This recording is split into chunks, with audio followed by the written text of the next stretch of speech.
Good morning, colleagues. Don't want to stop you from your intended coffee break, so let's start. Good morning and welcome to this breakout group session, and we are very pleased to have you with us, both in person and virtually. We look forward to a rich and open exchange of views, and your input is highly valued and will directly contribute to the outcome of this event. And the topic of these breakout groups in this room is about the governance and policy, and we hope the session will be both productive and inspiring, and let's make the most of our time together. And we will immediately jump into the discussion on the guiding questions. You might be already familiar with that because it's on the schedule. A quick note for our virtual participants. To request the floor, please enter the name of the party or organization you represent, and followed by your full name in the format party or organization / your name. Once you are given the floor, and then please unmute yourself. For the rest of the time, please always keep mute. The guiding questions for our groups here, we have two guiding questions. The first one is, what are the best practice and actionable solutions in your country or region for national policy and multi-level governance approaches to enable more effective mitigation actions in the West sector and a stronger circular economy, including through successful examples of engagement of regional and local governance actors and other stakeholders. And the second question is, what are the challenges and barriers in your country or region to developing and implementing coherent and effective policy and governance framework for the West sector and its circular economy approach? And to initiate this discussion, we also, like yesterday, have our keynote icebreaker in the room who will offer brief reflections on the guiding questions to set the tone and help ease us into the discussion. And we thank them in advance for their contribution. And I would now to give the floor to Ms. Amira Halabi, from the WIGO, the climate justice specialist and African alliation consultant from the Women in Informal Employment. Amira, please, you have the floor.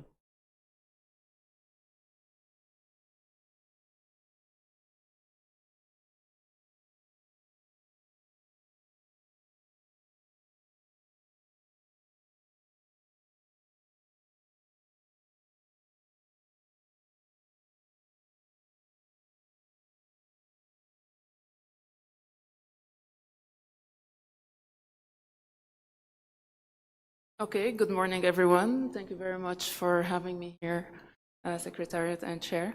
So in regard to the question of policy and governance, and due to the nature of my work as working with women in informal employment, I think what I would like to discuss and what we would like to break the ice with is a topic that everyone talks about. We bring it out pretty briefly in our discussions when we talk about waste management, circular economy, and so on and so forth. So what I would like to break the ice with is the waste picker sector and how their integration can be possible for improvement in the circular economy systems that we're looking forward as an action for climate change mitigation. So just to set a little bit of context to understand what is waste pickers, what is workers in informal economy and informal recycling. Waste pickers are people that are handling waste from streets, from dam sites, and mainly they've been existing in the waste management system since waste started, since as a human, we started to produce waste. And they're not only in the global south. I feel like there is a little bit of perception that waste pickers, they are definitely more prominent in the metropolitans and the global south cities, but as well we've seen emerging waste pickers group in Europe, like countries like France and Italy. We've seen emerging waste pickers group in the USA. We've seen emerging waste pickers group in Canada as well. So I think that's a bit of a reflection of the changes in the economic systems and the social metabolism due to the changes in the consumption and in the material composition of our waste that we generate. coming back to the global south where I am from, we know like in many cities 20 to 50% of the waste of the recycling rate is happening due to the informal recycler, due to waste pickers. It's estimated that there's 34 million people working as waste pickers worldwide. So this is a kind of a big number. So to bring it back to the question on mitigation and climate change, the recycling work that is happening, the recovery work, are contributing to avoidance of certain greenhouse gas emissions that's happening. Unfortunately, just to refer to one of the studies that we did as we go, we developed something, a calculator, a greenhouse gas calculator, to look deeply more into how to put the question of waste pickers and waste pickers integration into the climate mitigation question and even the climate adaptation. So this calculator helped us to understand a little bit.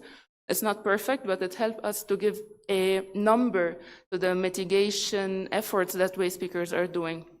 So giving the example from Brazil, Belo Horizonte, where a study happened with a cooperative of waste pickers, mainly women, it shows that like we have an average of 6,308 tons of CO2 equivalent emission was avoided and was by waste pickers in 2023, a small cooperative. If we want to downsize the numbers a little bit, so for every ton, if we're able to do this assumption just for the discussion, is that every ton of waste recovered by waste pickers, it's avoiding 950 kg of CO2 emission. So that's a big number, but unfortunately, due to the systematic kind of and historical injustices that we face in the world, for whatsoever reason, we're human at the end, still this sector still facing a lot of injustices. They have lack of recognition, and it's not happening. They're facing as well climate effects like heat waves, flooding, which are affecting their production, they're affecting their ability, and for us here in the room, therefore affecting the effort that everyone is talking about climate action and mitigation. But it's not that dark. So what's happening, we have examples from countries all over, not all over, but we have some example that shows and set the policy level that is required for the integration and recognition of waste pickers. So I'll talk about 3 examples very briefly, and I'm happy to go deeper in the conversation during the break for the sake of the time. So I bring to the room today 3 examples. One example from South Africa, where the government between 2016 and 2020 worked on development of the national guidelines for integration of waste picker, national guidelines of waste pickers integration. And this mainly, this guidelines, it helped with the integration of waste pickers at the municipal level, where each municipality became responsible to develop their waste management plan in accordance of these guidelines and in accordance to the integration of waste pickers. And due to it, what we've seen so far in our recent days is that one question that always, and one barrier and challenge that always the municipalities and governance talk about is that we don't know them, who are they, blah, blah. So with these guidelines, what happened is that there was a registration effort that happened, and with registrations come recognition and come integration, and as well it comes into monitoring and data, etc. Another example is from India. There is an organization, waste picker organization as well, called Pune, a Swash cooperative. And in this model, what happened is that the municipality gave direct contract to waste picker group that is formed of 3,000 women to service and to give waste management services to household. And so with this, the municipality was able to cut down on the prices because it's a low technology kind of form that waste pickers are using. and they're accessing door to door, which in some places, like in countries like India or even where I come from in Sierra Leone, we have hard to reach areas where not all cars and all other kind of transportation tools are able to access to. Swash is servicing 850,000 households in Pune, and then they receive their payment directly from the municipality, and the municipality contribute to infrastructure. And the last example that I would like to talk about is the Colombian example, where due to a kind of a court order, municipalities and the government is responsible to give waste pickers from Colombia a service fee for recovering of the waste that they're doing. So this happened through a kind of a bottom-up organizing effort that the waste picker did, and they took it to the court for them to be able to have this access to a service fee. And the service fee cover for each ton of waste recovered by waste pickers in Colombia. So far there's 60,000 waste pickers that benefit from service fee in Colombia. Just to end, so what we learned from waste pickers and from following the conversation yesterday and hearing the reflection today, climate change mitigation through waste management and circular economy from a policy and governance point of view can happen, and it's pretty possible through the integration of waste pickers. First, because the force is there, the experience is there. There is a kind of historical knowledge in the sector about the different type of materials and waste composition. So from a policy point of view, it's a must, I would say, and especially for countries like where I come from, like Sierra Leone and the Global South, where we come from, is just like to look into the mechanism and to bring in the human factor into the planning of waste management actions from a climate change point of view. So I'll stop here, and thank you very much. Thank you.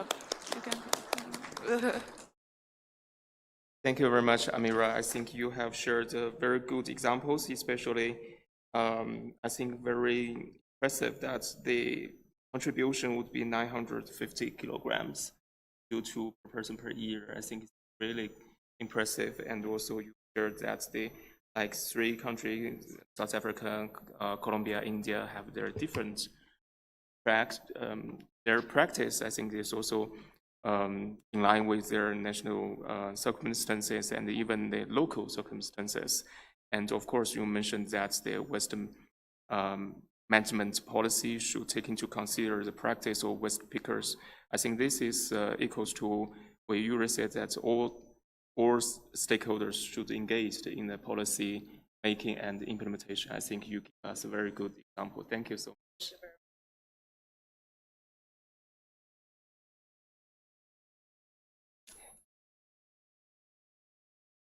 So colleagues, bear in mind the examples and the information sharing by Amira.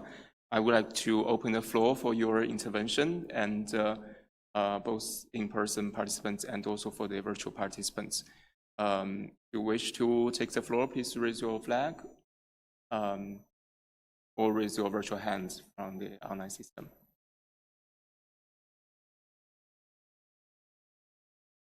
Yes, the LGMA constituency.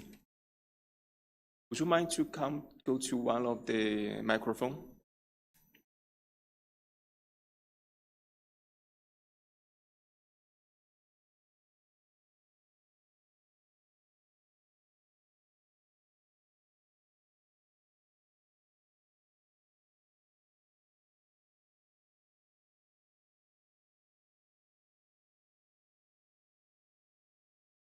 Could we please check if the microphone works?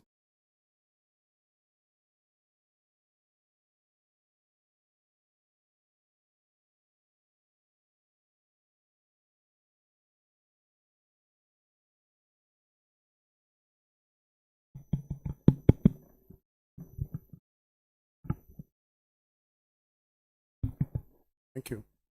Thank you, Chair. My name is Mokolade Okay, my name is Mukolade Johnson. I represent the local government, municipal authorities, LGMA, and also the Climate Heritage Network, a collection of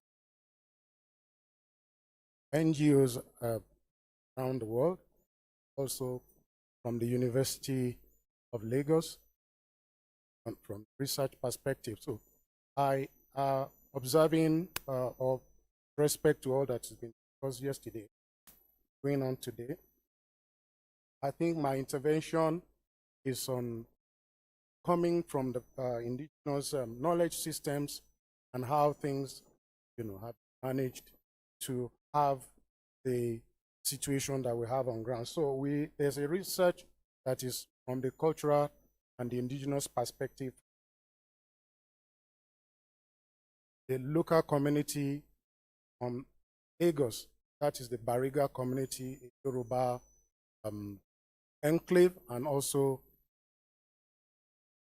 affected in so many ways by the climate change. So first, we have chosen an indigenous community. By the way, Lagos is made up of about 52 urban villages, and because of urbanization, a lot of the cultural interventions or cultural alternatives to circular waste management and all, and even carbon emissions, has been neglected over the years. So I'm just bringing it to you from the angle of decarbonization, which is one of the methods that stemmed from borrowing ideas from cultural perspective. In time past, the villages were already green in terms of they have trees, totem trees planted, in the street, and it's respected because it has cultural management systems, and as such, because of urbanization, those trees have been removed, from all the streets. I wish I could show you some videos of this, but to go straight to the point, the idea that we have that will be backed by cultural and indigenous system is to find a way to bring this back. We call it heritage trees.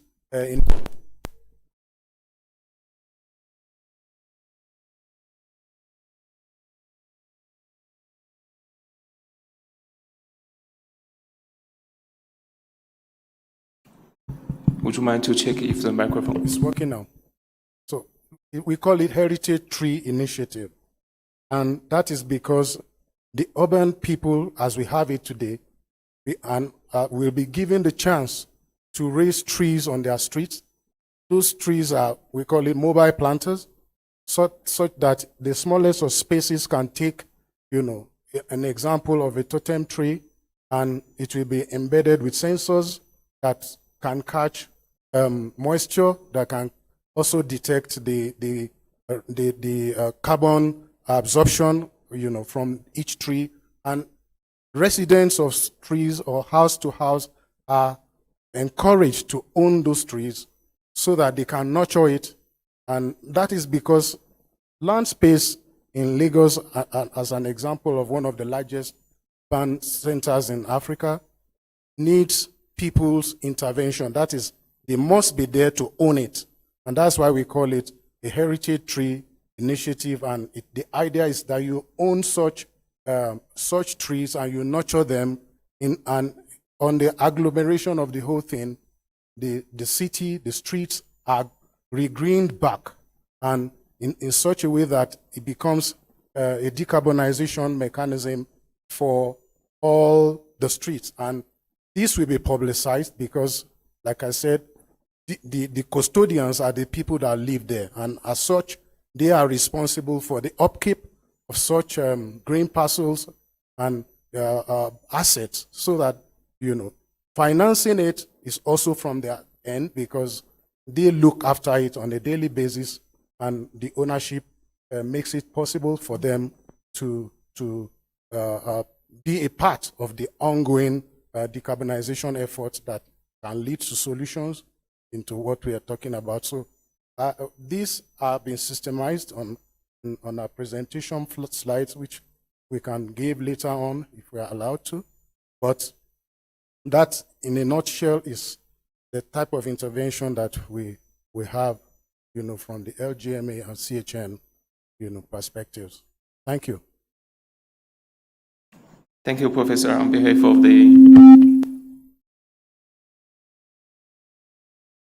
of the LGMA constituency, I would like now to invite representatives from the women and gender constituencies who participate online. Please, you have the floor. Actually, it's more a reflection question for Amira. It is good that we have already a kind of recognition of the waste speakers that is a very women-oriented sectors, like all caring sectors, and waste is one of the care sectors. But do we have any example or how we can extend this recognition, economic recognition from municipalities, from the national guidelines, as well to the social protection measures? Are there some social protection measures in place to prevent the health issues that waste speakers, especially women and pregnant women are exposed to, such as the leads and other hazardous substances? From the perspective of care workers, how can these protections be strengthened to better support vulnerable groups?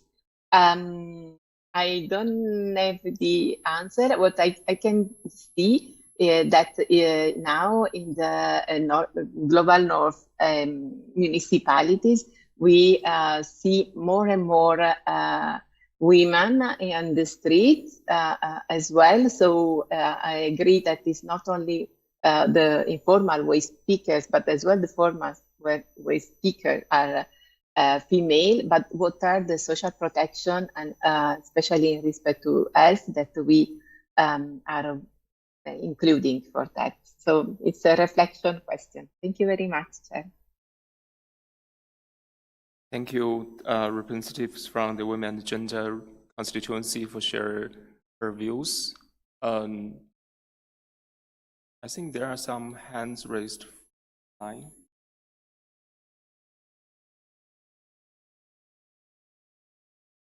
would like to give the floor to Sonia, please. I see your camera turned on. Please. Thank you. Thank you so much. I'm Sonia Diaz. WIGO's Women in Informal WIGO's Waste Global Specialist. I'm sorry it's very early here in Brazil, but I was able to get the last remarks from Amira. And I just want to raise the how important it is for us to acknowledge the contribution of waste speakers in mitigation. And it's precisely because of that WIGO here in Brazil is doing a near real monitor of climate events in 6 cities in Brazil, including Belém, where COP30 will take place. And our findings here have shown us in monitoring basically heat waves and flooding that the impact on climate change, on waste speakers' work is really affecting how they can work in terms of continuing the work they already do in mitigation.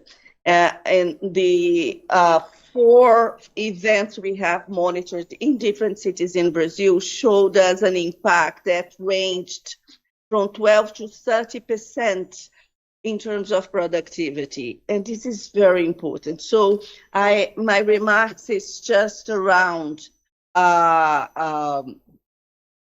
giving a bit more background on what Amira was saying, and to really say that we need to officially acknowledge waste speakers' contribution to reducing greenhouse gas emissions. And we should be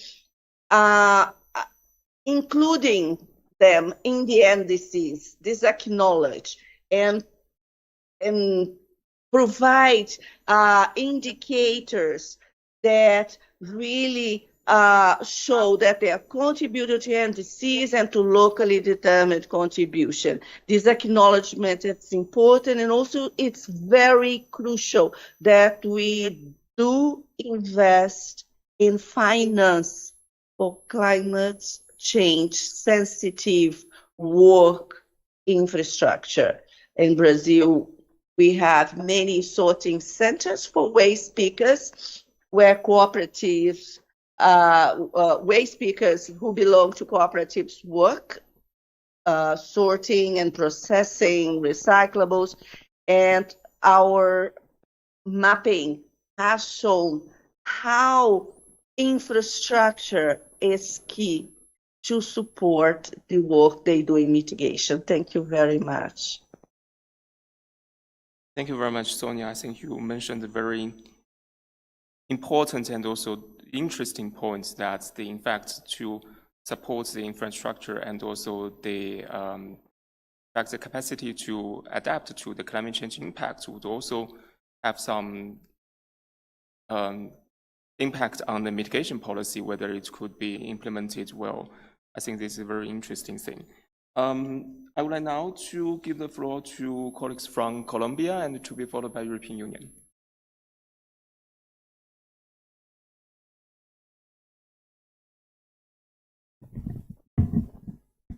Thank you so much, facilitator, for giving me the floor. Good morning to the room. In Colombia, strong national policy frameworks have been essential to advancing mitigation in the waste sector and enabling circular economy approaches. The National Circular Economy Strategy sets quantitative goals for resource efficiency, while the Basura Zero program supports prevention, reuse, and recycling through technical assistance and co-financing for municipalities. We have developed multi-level governance and financing mechanisms, development banks such as Findeter and Bancoldex provide local currency credit lines for municipalities and SMEs, reducing foreign exchange risk and supporting infrastructure such as composting facilities, materials recovery, and recycling upgrades. At the same time, blended finance solutions, including green funds supported by IDF Invest, which is a private fund by the Inter-American Development Bank, and upcoming operations such as Gaia Vitare, expand access to capital for circular economy projects. Colombia has also advanced technology adoption and industrial symbiosis. Proven models include ENCA, ENCORED PET bottle-to-bottle recycling systems, biogas capture and energy generation at Doña Juana landfill, and organic waste treatment integrated into municipal waste management plans. And industrial scale, the ECO Industrial Parks program has introduced circularity and resource efficiency practices in parks and free trade zones, while generating millions in private investment. This integrated approach positions Colombia to deliver on its NDC while fostering innovation and resilience across territories and industries. However, despite the progress in regulatory and governance frameworks, Colombia faces several interlinked challenges in developing and implementing coherent and effective policy frameworks for the waste sector and circular economy. First, implementation at the local level remains uneven. Many municipalities lack technical and financial capacity to update and enforce their integrated solid waste management plans, which weakens coherence between national goals and local action. Smaller towns in particular struggle to structure bankable projects, access credit lines, or comply with the new tariff and MRV requirements. Second, regulatory and tariff networks still present gaps. For example, the methodology under the National Regulatory Commission for Drinking Water and Basic Sanitation has not fully incorporated incentive for biogas capture, organic waste treatment, or other circular economy practices, which creates uncertainty for investors. The incentive for recovery and treatment is promising but requires stronger implementation, monitoring and alignment with municipal solid waste planning to ensure funds effectively reach recycling organization and treatment projects. Third, data and MRV systems are still under construction, limiting transparency, comparability, and the ability to measure progress against NDC commitments.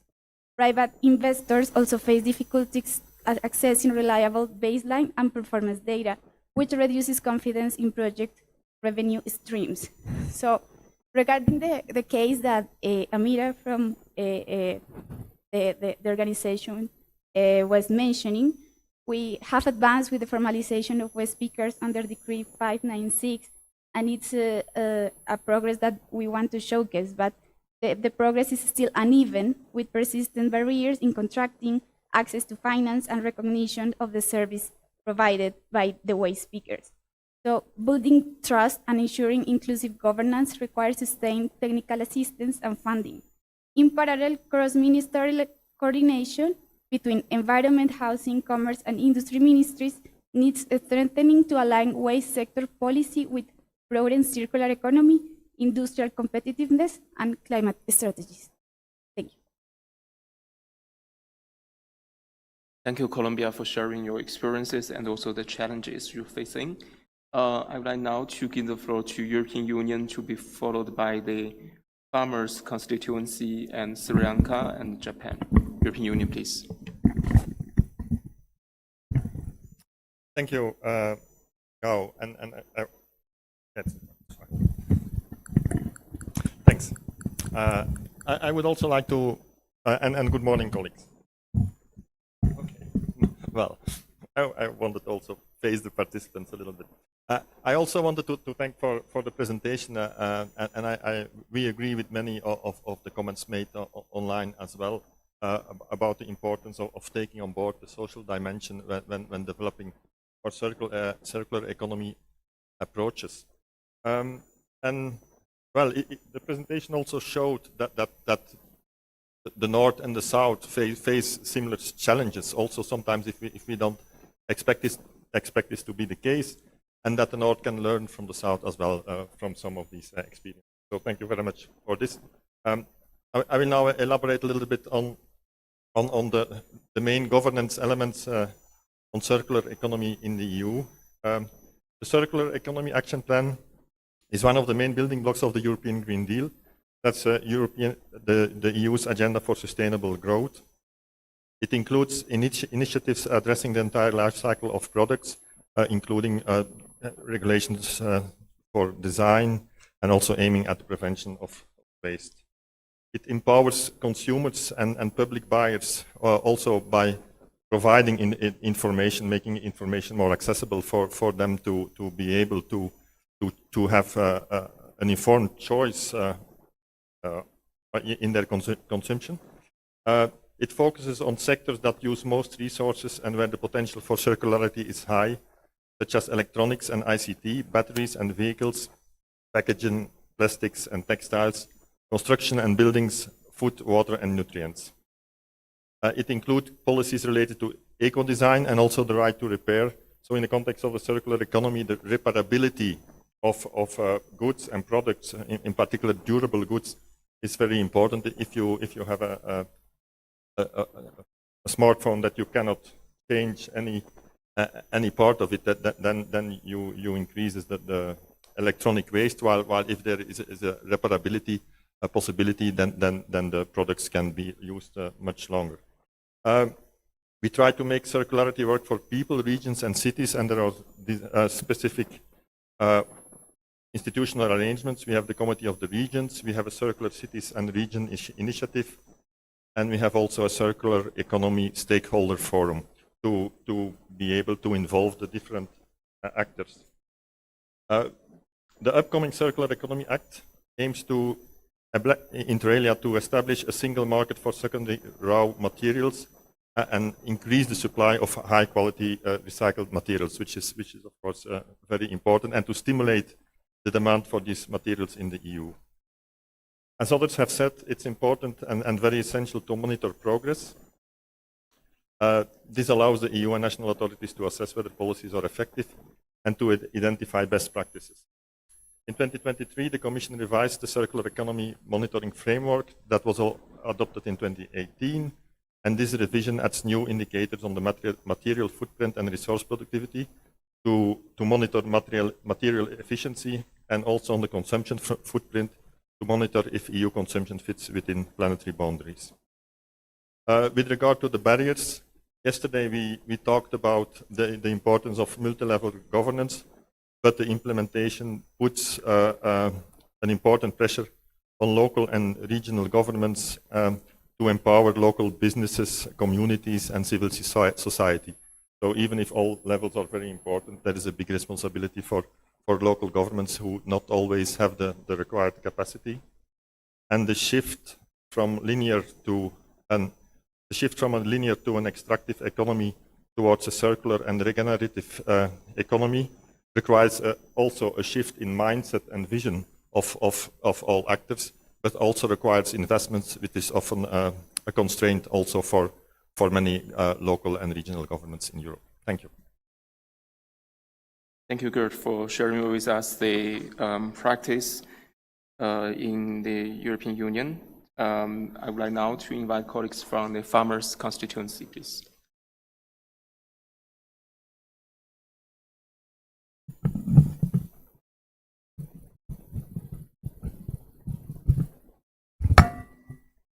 Thank you, Chair, and thank you for the EU for this introduction, because I would like to build on that. My thanks for hosting this interesting event on behalf of the Farmers' Constituency, because we are really dedicated to the circular economy. And I was really touched with what the EU said, as also an EU citizen, that we should move from a more linear approach to a more circular approach, because thank you so much. Because what we tend to see in horticulture and agriculture, and I will give some examples as well, is that we often still approach a circular economy from a linear perspective. So we are looking for circular economy in plastics or in waste management, while actually we should try to see if we can connect sectors, industries, to each other. So if we, for instance, talk about agriculture, we are a massive biomass producer, and not just wood in forestry, but also the plants, etc., that are residual waste of the fruit and veg, flowers and plants we are producing. So if we look at that, and you would opt for a more circular redesign of our sector, which we are currently trying, you first would look at the biomass, like, okay, what kind of juices I could extract. So sugars, nutrients, waters, proteins, which could nurture the agricultural sector as fertilizer, but also industry to replace chemicals. After that, you can extract essential oils and any other juices that could also be used across other industries. And then we have the fibers and left that could be rehashed in bio-based products and growing media, but also, as we have done in the Netherlands, for using chairs, which we did by together with a certain airplane producer, but also use it in housing.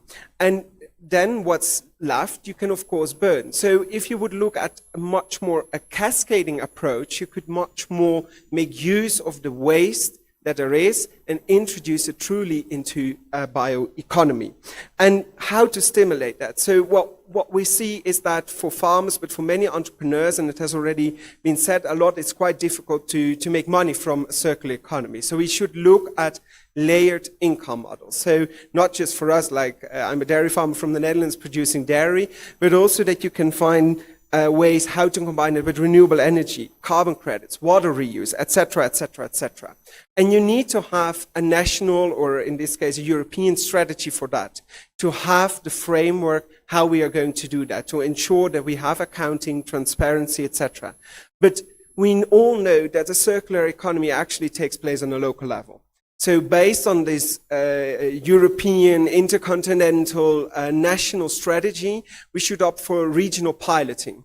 And in this piloting, we should try to connect and to establish regional consortia in which we bring together entrepreneurs, governments, industries, tech, research and development institutes, etc., because only together we can make this happen. And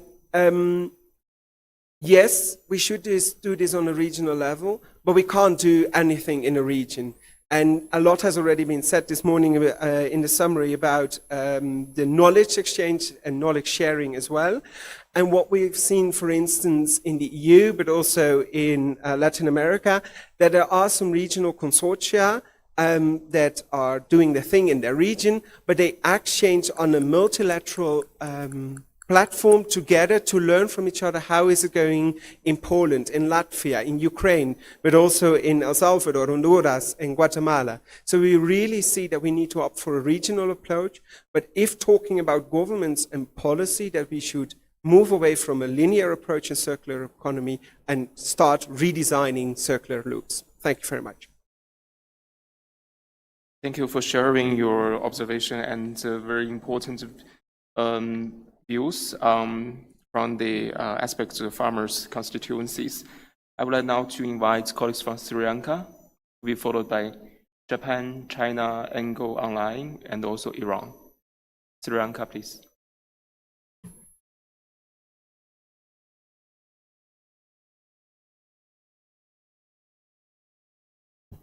Good morning, you all, and thank you very much for giving this opportunity.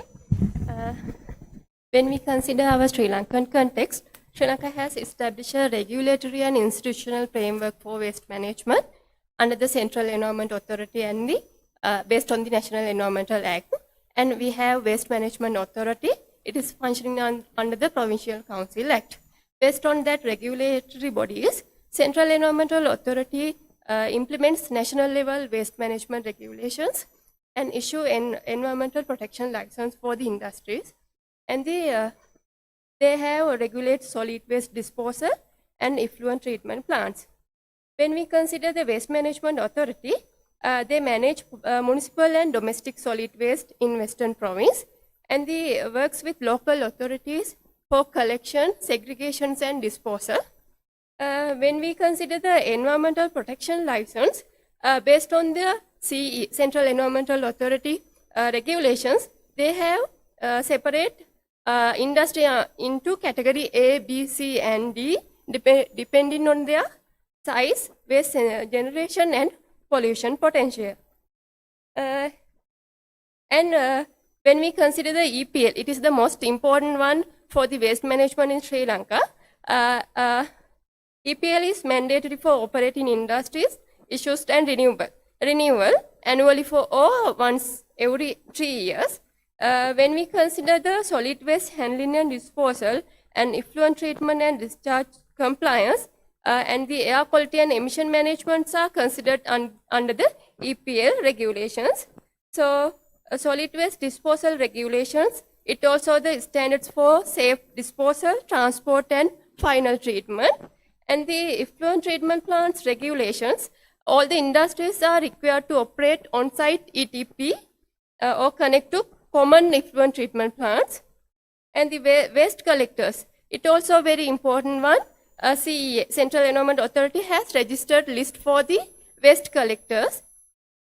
And when we consider the industrial zones, many board of investment industrial zones operate centralized effluent treatment plants in several locations. When we consider the incineration facilities, Geocycle, it is a Holcim in a cement facility. They provide incineration facilities for the solid waste incinerations. And the e-waste, it also the CEA has registered authorized e-waste collectors, and a partnership with private companies promote a take-back scheme like that, motivation schemes to collect e-waste. So when we consider that kind of positive activities, we have a lot of challenges and barriers. The first one is fragmented institutional responsibilities, means Central Environment Authority, Waste Management Authority, and municipal councils. They have overlapping responsibilities. And the weak enforcement of bans and policies. So when we consider our single-use plastic ban, limited enforcement capacity of the ban of single-use plastic and polythene less than 20 microns, and the lack of affordable and accessible alternatives. We don't have alternatives for the single-use plastic and polythenes like that. And municipal budget and staffing shortages. Local authorities, municipal council, urban council, and Pradeshi Sabha, they face insufficient financial and human resources. And the final one is the short political cycle. It is the very significant issue. Frequently changes in political leaders and priorities is the main issue. Thank you very much. Thank you, Sri Lanka, for sharing your experiences and challenges. I would like now to invite Japan. Please, you have the floor.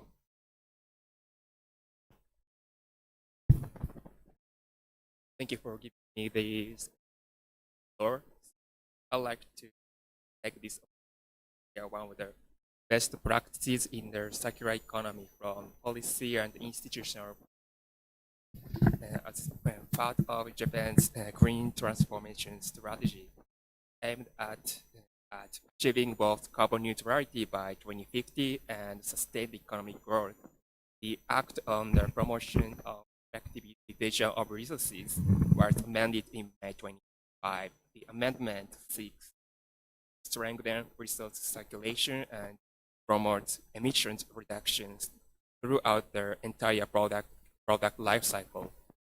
The revised framework consists several key elements. So first, introduction of a requirement for businesses to utilize recycled resources.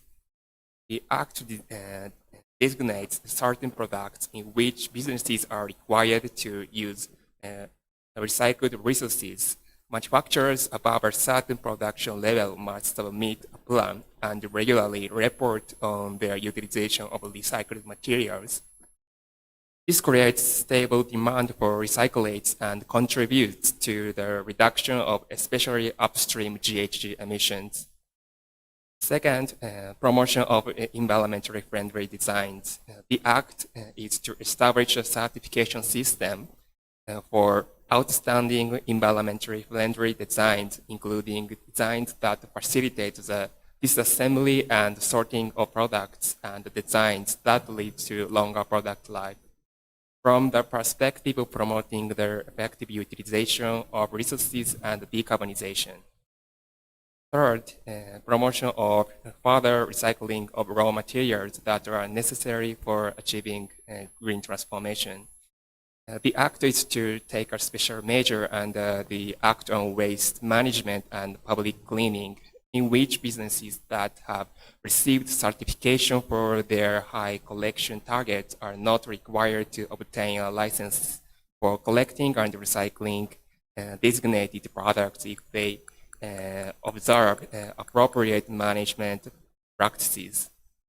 Fourth, promotion of circular economy commerce. So the Act is to newly establish categories of businesses engaging in circular economy commerce, including sharing and to set standards that such businesses should meet from the perspective of the effective utilization of resources. So through these measures, so Japan is advancing an integrated and effective waste management system that promotes effective utilization of resources and reduce GHG emissions throughout the entire product life. Thank you. Thank you, Japan, for sharing. I would like now to invite China. Hi. So in terms of national policy and multi-level governance, China has integrated waste control and circular economy measures within our carbon peaking and carbon neutrality policy architecture. And the 2030 Carbon Peaking Action Plan treats waste control and the circular economy measures as a very important part to emission reduction efforts. And second, China has formulated and implemented the circular economy promotion law. They actually basically form a legal system that connects the circular economy protection law and related laws and regulations, departmental rules and local regulations, providing like a legal guarantees for the development of a circular economy. In terms of the challenges, I think current economy protection law mainly encourages and guides source reduction and resources recycling, unlocking mandatory legal requirements and key institutional measures. And the policy support system still needs to be improved. One reason is that there is an efficient capital investment, and the government is the main source of the finance, with very low participation of the private capital, and also the tax initiatives, land use, and other security policies just have not been fully implemented. And the third issue, I think, is the imperfect pricing mechanism. Yeah, thank you so much. Thank you, China, for sharing. I would like now to invite colleagues from Angle who is participating online. Please, representatives from Angle, you have the floor. Hello. Hi, do you hear me well? Yeah. Right. Thank you, facilitators. My name is Maria Villela. I'm from Gaia. I'm speaking on behalf of Angle. And we want to highlight the critical opportunities and challenges in the waste sector for climate mitigation and circular economy. First of all, I want to echo the contributions made by our colleagues in Uigo, Amira, Sonia, expressing the need to ensure a just transition in the waste sector, which must prioritize the rights and the livelihoods of waste pickers and workers in informal and cooperative settings. These workers are the backbone of recycling and recovery systems and have made historic contributions to climate mitigation and to sustainable development. I also would like to offer several positive examples of waste pickers integration in zero waste models that are already happening in the Global South that show that effective, inclusive waste management can deliver immediate climate benefits and also advance social and economic outcomes. Several examples. In Dar es Salaam, in Tanzania, the Zero Waste Initiative, led by NIPEFAGIO, working with cooperatives of waste pickers, collects 1.74 tons of waste daily from 4,500 households, achieving 95% diversion, preventing 16.4 tons of methane emissions annually. This model is scaling up to Arusha and Zanzibar and has inspired replication across Africa's Zero Waste Alliance. In Brazil, more than 20 waste picker organizations are implementing organic waste recycling systems supported by the National Municipal Biowaste Strategy, which provides funding and technical guidance integrating waste pickers into municipal systems. In the Philippines, we see how multi-level governance work. 37 cities are part of the Zero Waste Cities Network, committing to reduce 70% of methane emissions from waste by 2030, with waste workers actively involved through the National Waste Workers Alliance. In Durban, South Africa, we see demonstration of how decentralized projects can scale. The organic waste from markets is composted, creating jobs, reducing landfill costs, and generating soil amendments for local agriculture. The last one is in Ghana, the Zero Waste Accra project, led by Gaio, integrates over 600 informal waste workers into municipal systems, improving livelihoods and air quality. These examples illustrate three key lessons. First of all, multi-level governance matters. National frameworks combined with local action and community engagement deliver results, and it's very important to be working in alliance and partnership. Second, inclusion of waste pickers and informal workers is essential. Their knowledge and labor are central to sustainable, just, and effective systems. Third one, upstream decentralized solutions are most effective because this is where we see the best methane reductions, the social benefits, and the long-term resilience. However, challenges remain. Financing is often directed to capital-intensive, high-emission technologies like incineration, leaving organic waste management underfunded. Operational costs are overlooked, limiting the sustainability of the local systems. And in many contexts, the informal workers are excluded from decision-making, undermining equity and social justice outcomes. We urge parties to prioritize zero waste and circular economy approaches in national policy and climate finance, supporting inclusive, decentralized upstream solutions, which are the solutions where we can achieve rapid methane reductions, advance just transition, and generate lasting social, economic, and environmental co-benefits. Thank you very much.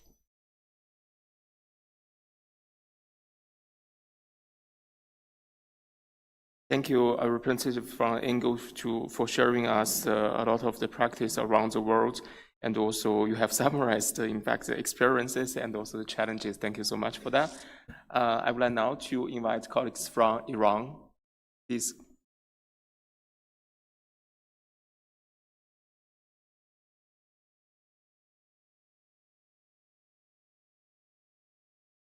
Thank you, Co-Chair.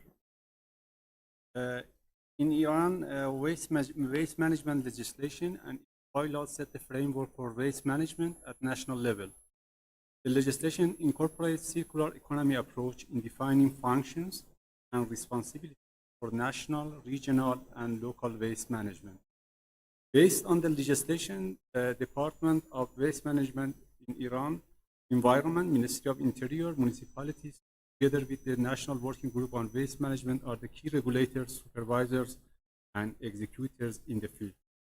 National Working Group on Waste Management is created to promote interagency coordination on matters related to drafting, regulating, and reviewing waste types, recycling, and proposing regulations and guidelines.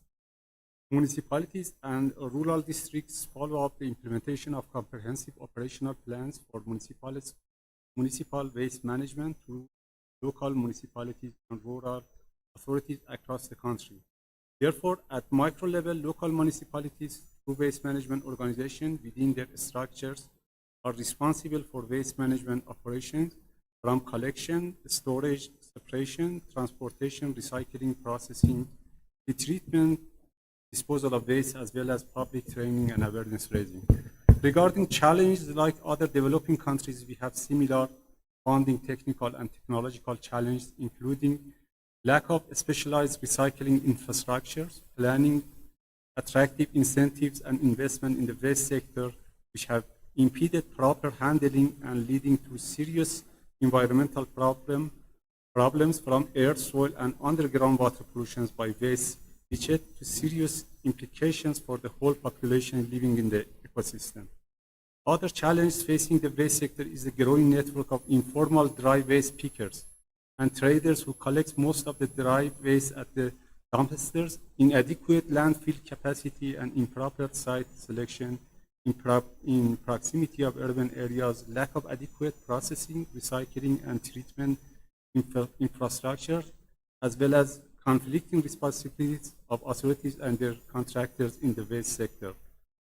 Regarding solutions and what can be persuaded in terms of international cooperation based on a circular economy approach, and in order to achieve mitigation goals in waste sections, we propose the following: installing incinerators, digesters, formal landfills, etc., through joint ventures with local companies, providing equipment solutions helping curb methane emissions in landfills, providing technical trainings on modern waste management practices to local consulting firms, developing regional specific solutions for waste management in cooperation with municipalities, and finally, providing modern solutions, equipment, machinery for hospital waste management. Thank you.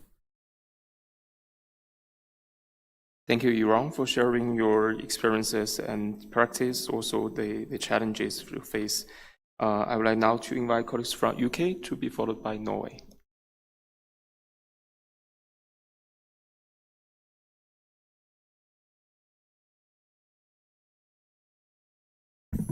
Thank you for giving me the floor. I'll aim to be brief. I know not much time left. I wanted to share two quick examples from the UK. One on how we manage policy across different levels of governance, and one on how the UK is attempting to involve different stakeholders in our policy making process.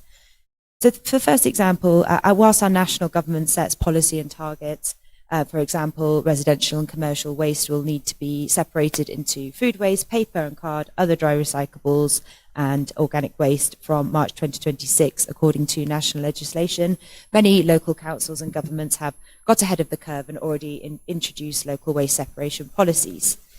Whilst local councils enforce national policy and can take forward in a way that is adapted to their local context, they have freedom to introduce specific local initiatives tailored to their local contexts. So example of that, which is relevant to me, living in London, we have a huge problem with foxes in London who like to get into bins and tear apart all the bags and ruin all those efforts to separate the rubbish. So local councils have introduced fox-proof containers to ensure that rubbish stays separated. So that's just an example of how local government takes forward their own initiative to implement the direction of travel and policy set forward by the national government. But secondly, in developing our new circular economy strategy, we are taking steps to ensure that we are guided by industry expertise and developing the strategy in an inclusive way. The UK has established a circular economy task force, which is an independent advisory group established in November 2024 to support the government in creating a circular economy strategy for England. This includes industry experts, academics, and think tank members. Throughout the circular economy strategy development process, we have undertaken broad stakeholder engagement, delivering roundtables, webinars, and the draft strategy as it stands will shortly be published for an online open consultation where anyone can share their views. We recognise that broad input is necessary to ensure the strategy can achieve its objectives across green growth, green jobs, economic growth, and environmental benefits. But we also recognise that we need to have that buy-in from the public who will play a role in taking the strategy forward once it is launched. Thanks. Thank you, UK, for sharing. I would like now to invite colleagues from Norway, please.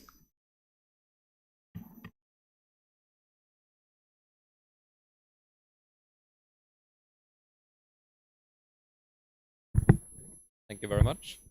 I'll just offer a few perspectives on multi-level governance. Would you mind to speak closer to the microphone? Thank you. Okay. Is this better? Maybe like this? Okay, I'll just do this. No, it's okay. Oh, yeah. So yeah, I'll just share a bit on some reflections on multi-level governance and examples of Norway. Effective multi-level governance in this area is crucial, and regional, national, and local strategies and measures need to work together. As an example on reuse and recycling, Norway is bound by joint EU/EEA targets for preparation of reuse and recycling. The Waste Framework Directive from the EU includes the targets of 55% preparation for reuse and recycling of all municipality waste by 2025, as well as 60% by 2030 and 65% by 2035, and also recycling targets for non-hazardous construction and demolition waste. And then we have national and local strategies that align and support the fulfillment of these targets. Norwegian waste and circular economy policies consist of various measures that involve, incentivize, and bring in finance, technology, capacity, and information on collection. These measures include regulation, carbon pricing, grants, producer responsibility schemes, and information and awareness.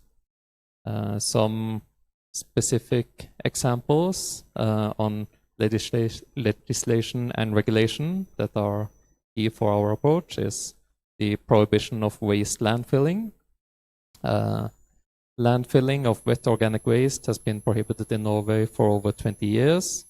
And this prohibition was also expanded in 2009 to cover all biodegradable waste. Another legislation is on the source separation. Norwegian waste legislation mandates the separate collection of paper and cardboard, plastics, glass and metals, textiles, and bio-waste from mixed municipal waste, both reducing waste that goes to landfilling and allowing for more circular economy. Finally, I will mention the Food Loss Act that was recently passed, which requires all food businesses to implement measures to prevent and reduce food waste. Thank you. Thank you, Norway, for sharing with us. I would like now to invite colleagues from Saudi Arabia who is participating online. Please, you have the floor.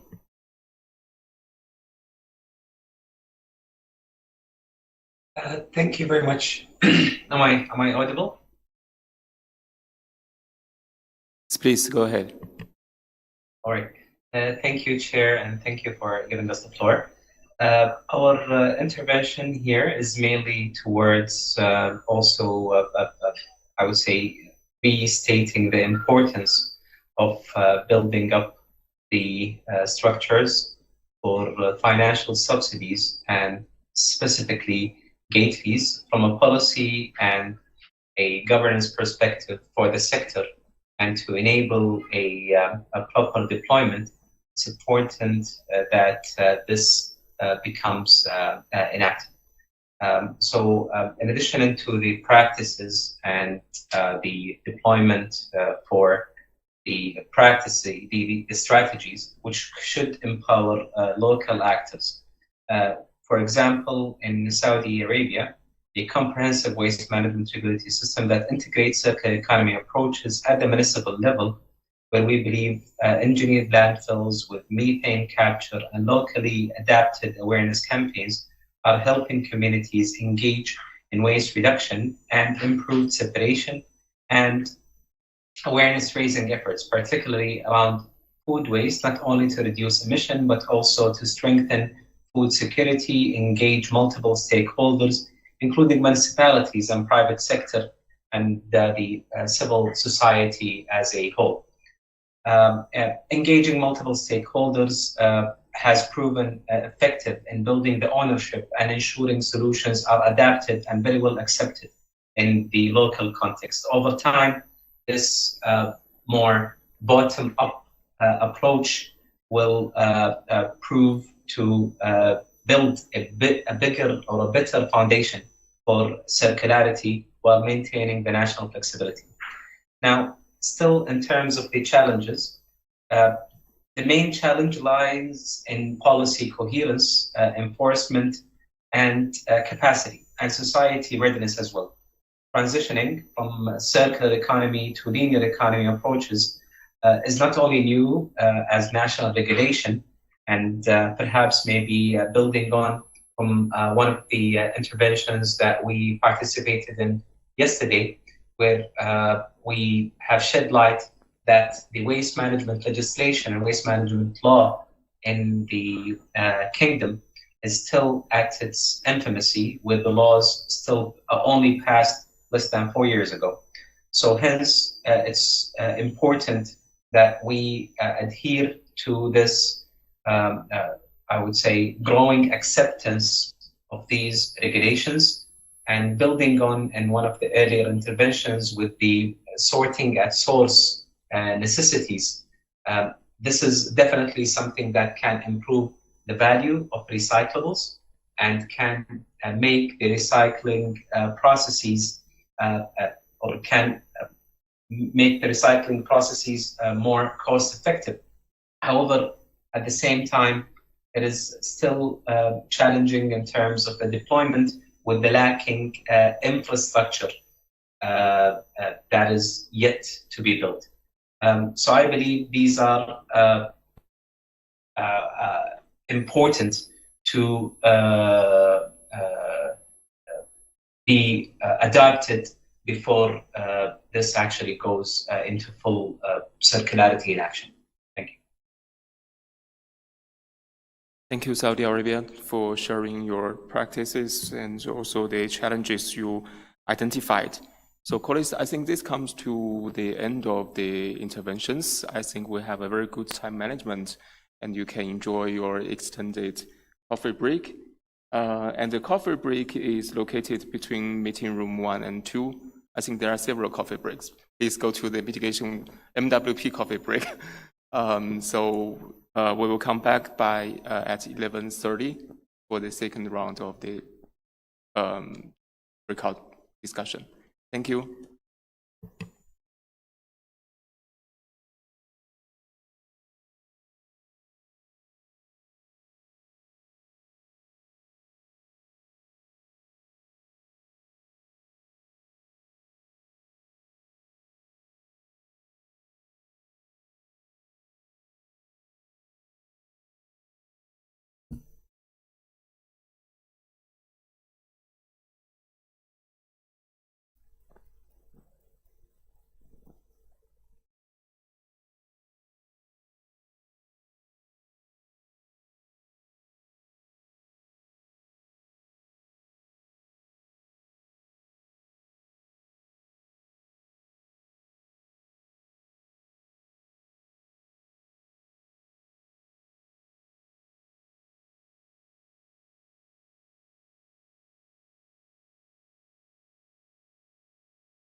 you really enjoyed the interactive discussion with each other during the coffee break. So I think that is a good practice.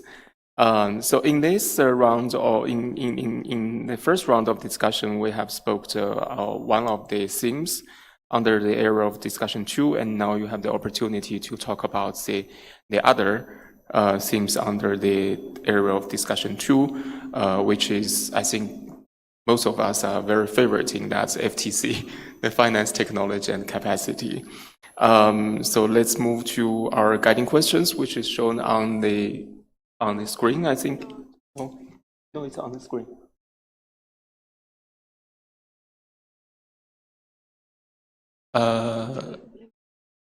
Yes, well, of course, it is on the schedule, and I can also read it out. But just a quick note for our virtual participants: to request the floor, please enter the name or of the party or organization you are represent, and followed by your full name. And once you are given the floor, please unmute yourself. And for rest of time, please keep muted. And the guiding questions for our group is also, we have 2 questions. The first one is, what are the best practices and actionable solutions in your country or region for financing models or approaches? Technologies and capacity effectively supported the implementation of the emission reduction in the West sector and its circular economy initiatives, including mechanisms such as public finance, blended finance, and efforts to incentive markets for circular economy, and what specific approaches and strategies have proven successful in scaling up private sector investment in this area. And from your experiences, what role have the data, technology, and capacity building efforts played, and what role can they play in unlocking mitigation action in the West sector and for circular economy approach? I believe in previous sessions, many of you has already touched upon of that, but this is a dedicated session for us to discuss and share our views. And the second question is, what are the challenges and barriers in your country or region in mobilizing and scaling public and private finance, technology deployment, or capacity building activities for West sector implementation and circular economy approach? And also, like we did previously, to initiate this discussion, we have our keynote icebreaker in this room, and who will set the tones and help ease us into the discussion. And for this session, we will invite Mr. Max Russe, who works for the NDC partnership, and he's a climate finance associate. And we will invite him to give us a presentation. Max, would you mind to take the floor? Thank you so much. Am I coming through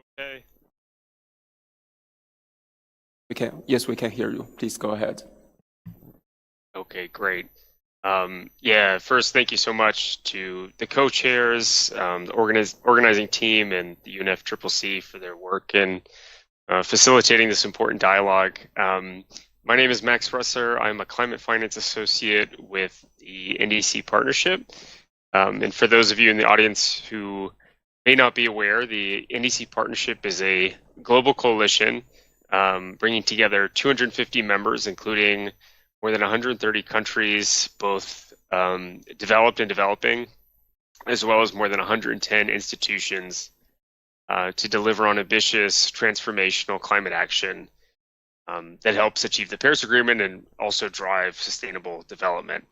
And my work at the partnership specifically focuses on climate projects and programs, intelligence on sources of climate finance, as well as project matchmaking between capital providers and capital seekers.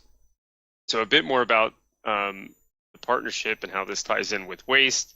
The partnership is a country-driven platform, and so we work through our partners to mobilize support for country NDC and climate-related requests. And to date, more than 100 developing country members have requested support from partnership members to develop and implement their NDCs. And this includes more than 6,300 active requests for support received by the partnership. And of these total requests, nearly 550 either are focused on or have a component that is related to the waste sector. And these waste-related requests come from a broad array of our partners, or our developing country members. Just over 70 have requested support for waste-related requests, and these are supported by 70 institutional and development partners, and more than 250 waste-related requests are either partially or fully supported by these development and institutional partners. And also nearly 180 of these requests have been project-related support requests. And some examples of these include support for the development of a biodigester in Cambodia, developing feasibility studies and analysis for a waste-to-energy project in Malawi, and the promotion of sustainable waste management practices in Mozambique. And so as more of our country members start to finalize their NDC 3.0 ahead of COP30, countries are beginning to pivot towards implementation. So this includes the development and implementation of projects in the waste sector and those that help foster circular economies. And to date, the NDC partnership has received more than 1,200 requests from nearly 80 developing country members for assistance in specifically developing bankable projects and pipelines. And we expect requests related to developing bankable projects, including those in the waste sector and related to developing a circular economy, to increase as more countries continue to finalize their latest NDCs. And with a renewed global focus on implementation, countries will need to increase their capacity for leading and supporting the development of projects in the waste sector, as well as identify funding and investment for project implementation in an increasingly competitive landscape. So the NDC partnership is dedicated to supporting developing country members in their pivot towards implementation, and we're excited to be part of the ongoing mitigation ambition and implementation work program discussions here. Some of the support that we provide at the partnership via our partners include supporting enabling environments for effective waste management policies and plans, supporting in the development of waste in circular economy projects and programs. We provide intelligence on sources of project implementation financing, as well as provide matchmaking services, again, between capital providers and capital seekers. So I'm very excited to hear the group's ideas and discussions here on other best practices and actionable solutions to enable and finance emissions reduction in the waste sector and the circular economy. Thank you so much for your time and consideration, and I'll pass it back to the co-chairs. Thank you so much. Thank you, Max, for your insights and kick us off. I would like now first to invite our colleagues from Saudi Arabia online to share their practice and views. Please, you have the floor. Thank you. Can you hear me well? Yes, perfect. Appreciate it. Thank you, Mr. Co-Chair. So this is Dr. Haytham Al-Naqar from KFUPM, King Fahd University of Petroleum and Minerals in Saudi Arabia. So actually, in the discussion of finance capacity and technology, I want to focus on the human capacity here, which is typically the missing link between funding, technology, and the climate action. So at KFUPM, King Fahd University of Petroleum and Minerals, which is one of Saudi Arabia's leading institutions, we are trying to close this gap through education and research. So we have been actually undergoing a huge transformation. Particularly in 2023, we launched new undergraduate programs in environmental science and engineering for the very first time in the university. And these programs were designed and built on best international practices and adopted and they were adapted to our regional context. We also opened concentrations that students at the senior level across the university may register in. These concentrations were in waste management and climate change.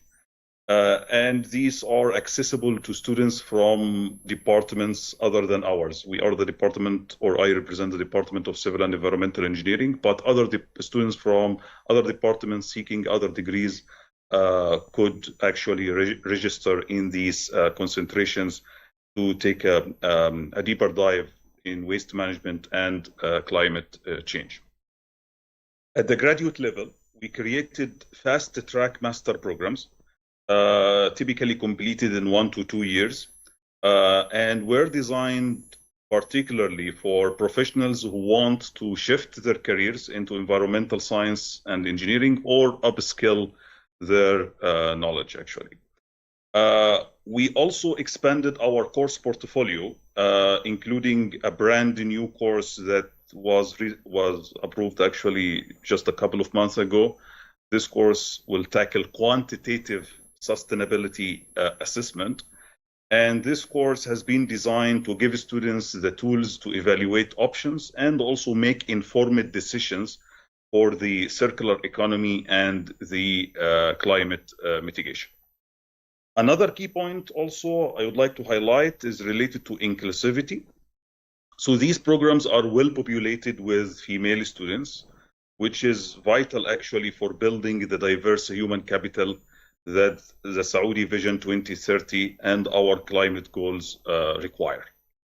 So for us, the real investment is not only in infrastructure, but in people, which is very important actually, and this is our top priority. And these initiatives show that talent pipeline in the region, women and men, is strong and is growing to deliver the circular economy and the climate solutions that we all aspire to achieve. Thank you very much for giving me the opportunity. Thank you, Saudi Arabia, for sharing with us how you enhance the capacity, especially the human resources. I think it's very important for the implementation of the establishment and also implementation of the policy frameworks. Thank you so much. Please, colleagues, if you have anything to share with us, please just raise your flag or raise your virtual hand from the online platform.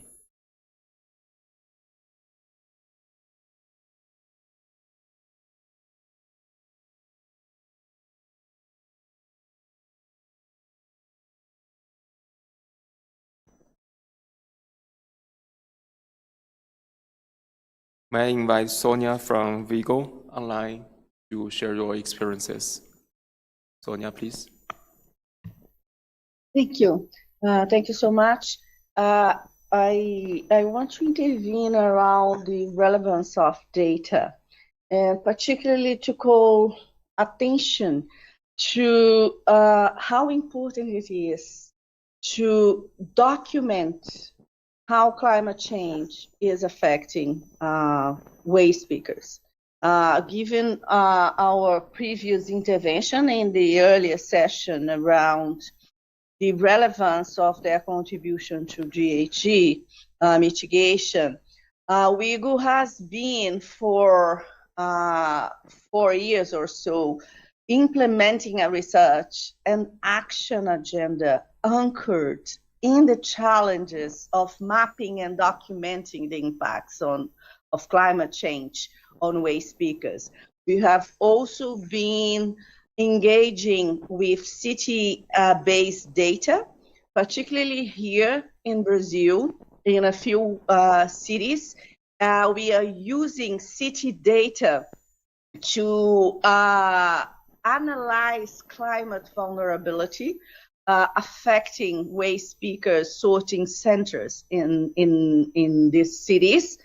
And we are also doing a work around raising the relevance of including waste speakers in climate governance. In this sense, the work that we did published in 2023, in which we did a national survey in Brazil, mapping how waste speakers are affected by extreme weather events and what their adaptation strategies are.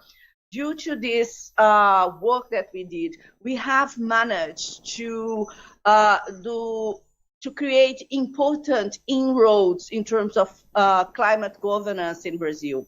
For instance, we have been part of the adaptation committee of the city of Belo Horizonte with representation of waste speakers and WIGO. We also are part of Brazil's National Climate Change Forum, and WIGO, together with waste speakers, are coordinating its with its circular economy chamber.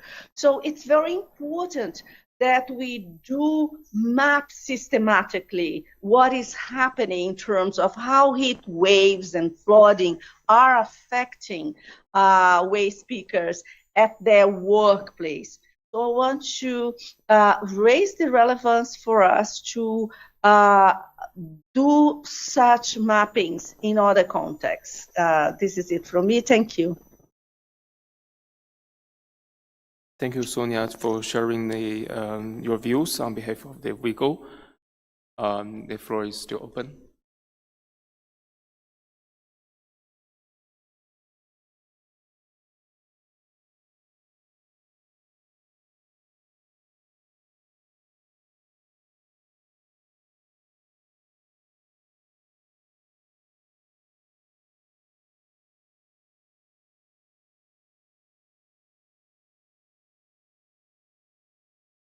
Yes, may I invite a representative from the LGMA constituency?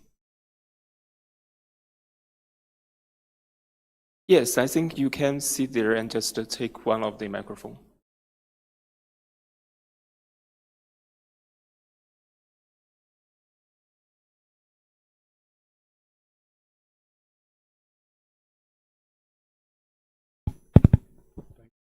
Thank you, Chair. And I appreciate the opportunity.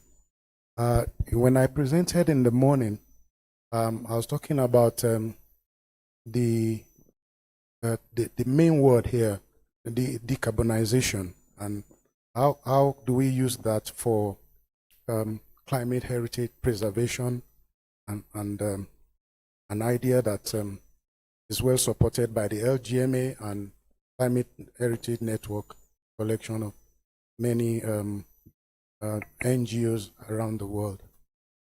While my colleagues presented, it was only China that mentioned that word in their presentation, and that strikes me in the sense that could it be that it's a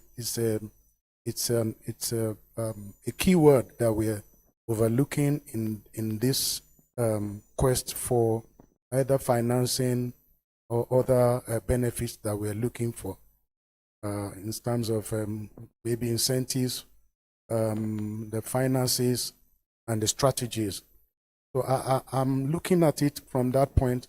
How do we use the cultural communities that we have and look back critically at the way they have maintained a lot of the green assets that is very crucial even for some of the benefits that we're looking for here.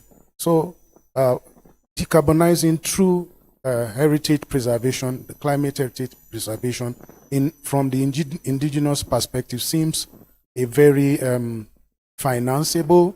You let the custodians own these approaches, and they are encouraged in a way that leads to sustainability, because I see that it's becoming a globally impossible, more and more difficult option to see that big monies come into this desire for us to have some solutions. So looking at the fact that when communities own green assets, which is crucial for climate health, it becomes more sustainable. They finance it from their level, and they derive value from it, which on the short and the long term, brings the desired benefit that we want to see. So I just want us to see whether is it possible for that to be one of the keywords that will come into our presentation, after this level, and see how, that, is critically examined, for, associated benefits, for our exercise here. That's because I give you the practical example that I cited in the morning. There are smaller communities that have cultural, what I would call policies or strategies that they use in either affecting their environment positively, conserving, the things that make their environment work, and as such, they have already owned it. It's just that problems of modern times, have either relegated such plans or strategies, or that we are now looking for a bigger solution when the basic solution that works or worked in the past, is being overlooked. So I looked at decarbonization, as, especially in blighted urban communities now, going by the statistics that we will have more people living in urban areas, and issues like the extreme conditions you find there, urban heat island, and the basic things that affect city life will continue to grow. So I think we should look at more and more culturally backed decarbonization processes that can address some of these issues that we are looking at solutions for. Thank you. Thank you for sharing with us. On behalf of the LGMA constituencies, I think I see the flags from China, if I check correct. Yes, please.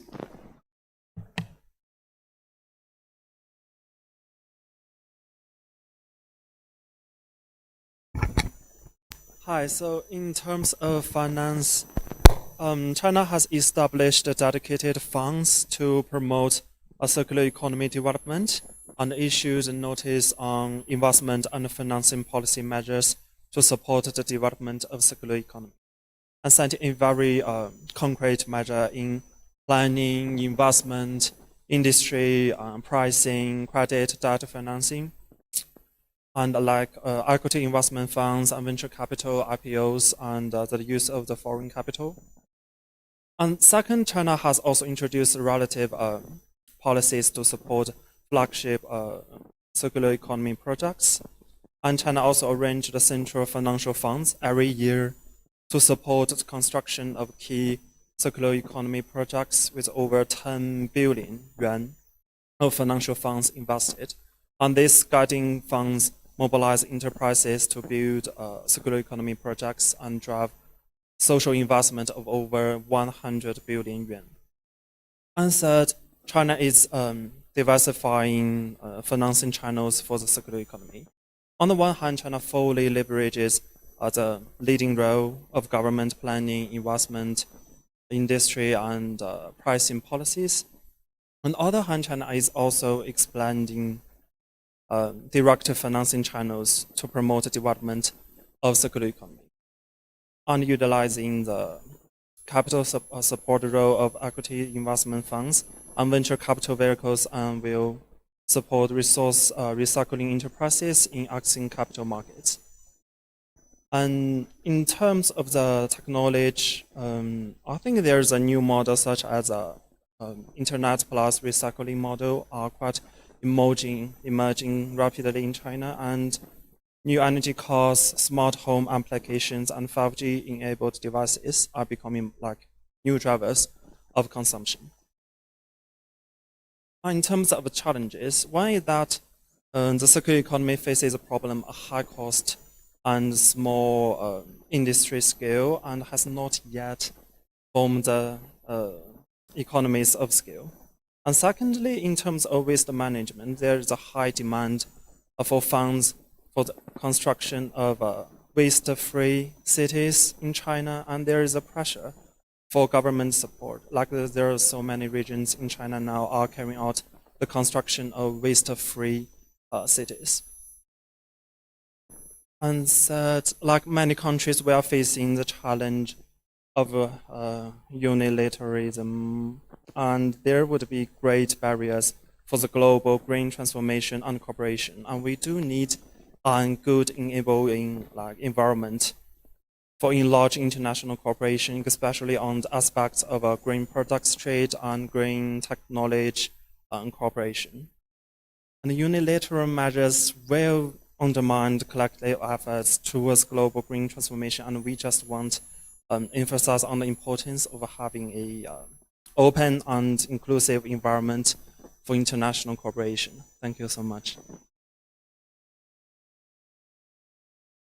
Thank you, China, for sharing your experiences and also the challenges you are facing. I would like now to give the floor to our online participants, representatives from ENGO, and then to be followed by European Union, and then the women and gender constituencies who also participated online. First, I would like to invite ENGO, please. Hello, good morning, everybody. I hope you hear me well. Thank you so much for the opportunity. I'm Mariel Vilella. I'm speaking on behalf of ENGO. And to the question of finance and business models, we would like to raise concerns about the financial investments, particularly climate finance investments that are made to waste-to-energy incinerators and with or without carbon capture and storage. As we have seen across the world, the business models for incinerators create financial lock-in for cities and countries, committing them to decades of operational costs and debt that could be better invested in sustainable community-driven solutions. Incinerators are expensive, polluting, and counterproductive because they emit significant CO2, produce toxic ash, displace waste pickers, and create few jobs. So globally, they have repeatedly failed to deliver promised energy, economic, and environmental outcomes. And CCS in the waste sector is similarly unproven at scale. It's energy intensive and does not address the root problem, which is the massive volumes of organic waste still ending up in landfills or being mismanaged. In contrast, zero waste systems composting decentralized organic waste recovery are proven cost-effective and deliver immediate climate benefits. And these approaches reduce methane emission and also strengthen food systems through composting. They generate jobs, local economic opportunities, particularly for women and marginalized communities who are central to waste management. So our concern is that investing in incineration or CCS locks countries into high cost, high emission infrastructure and diverts scarce resources away from upstream community-driven solutions that deliver true climate, social, and economic co-benefits. So we call on parties to prioritize the waste hierarchy, prevent, reduce, separate, and compost organic waste. Climate finance must support solutions that are inclusive, equitable, and regenerative, solutions that strengthen circular economies, protect livelihoods, and truly contribute to Paris-aligned climate goals. Our final message is very simple. Stop investing in waste-to-energy incineration and scale up zero-waste solutions for climate justice, jobs, and sustainability. Thank you very much. Thank you, Representative from ENGO, for sharing with us your views, especially the concerns. I would like now invite colleagues from European Union.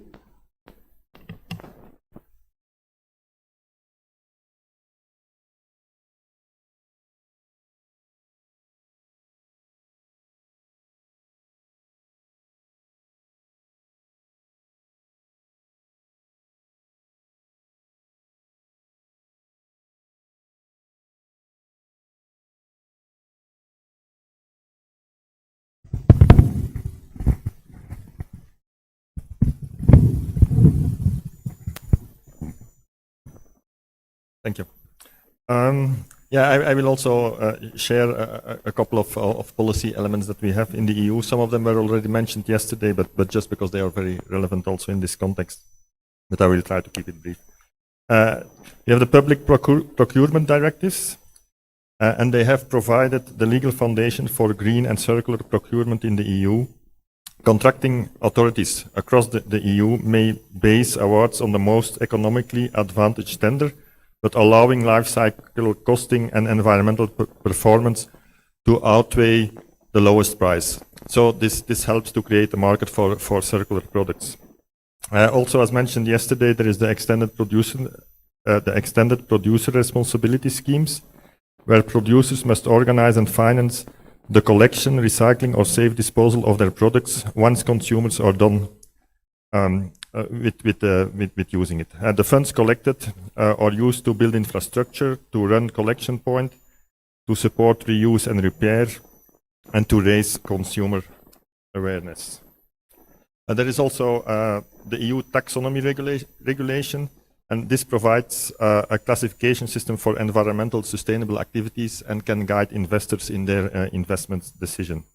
Yesterday, we discussed also the importance of de-risking private investments and to foster innovation. And in the EU, financing for emission reductions in the waste sector is supported through a mix of both public and private, public funding, blended finance instruments, and regulatory frameworks that create predictable markets. These mechanisms de-risk private investments and foster innovation in recycling, waste to energy, and digital tracking of materials. And a good example is the EU Innovation Fund to attract private investments in co-financing low-carbon technologies. Let me also share a couple of examples of international cooperation that we have with other countries and regions. The Global Gateway Initiative cooperates with partner countries in advancing circular economy, and for example, in Mexico, current support aligns with Mexico's sustainable finance taxonomy and includes the preparation of a legislation on circular economy.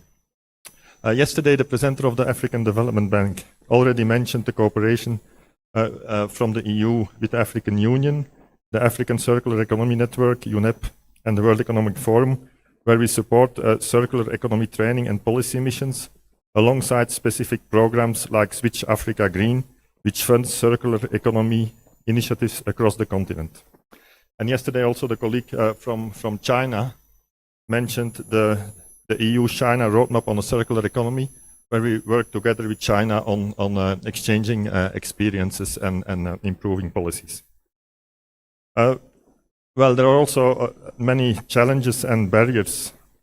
One of these is infrastructure lock-ins, which was also already referred to yesterday, where existing waste management infrastructure creates path dependencies that resist new technology integration, as well as lack of standardized quality specifications for secondary materials that limit market development for circular solutions. So that's a challenge that needs to be addressed.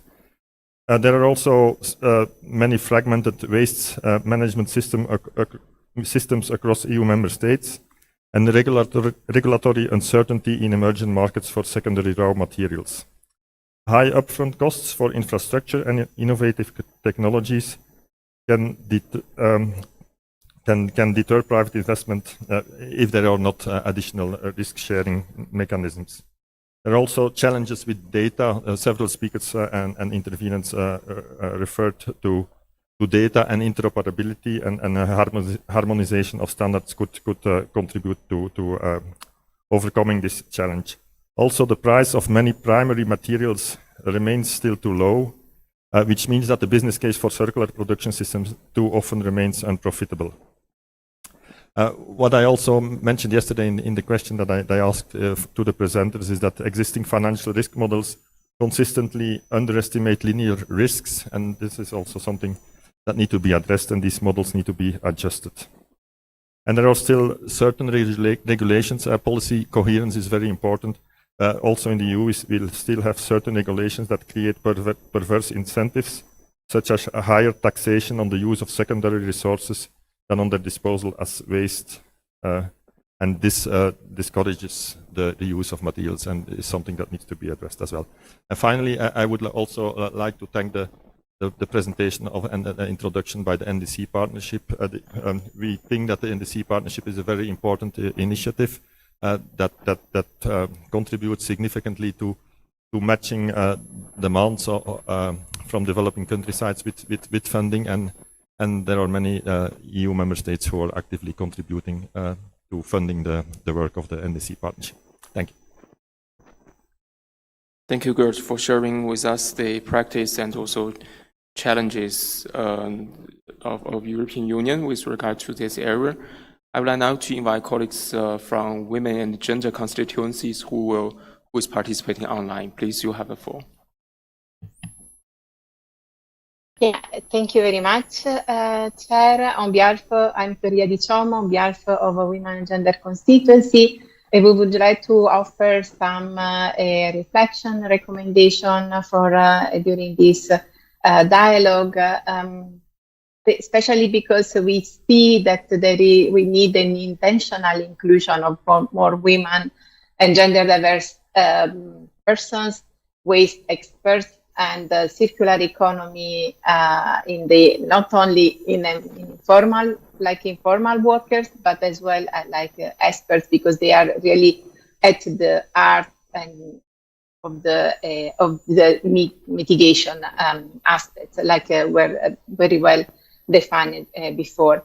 And then we would like to highlight the importance of this invisibilized role of women and gender diverse people in the mitigation sectors, especially in both waste management, but as well in circular economy, and in everywhere in global south, in global north as well.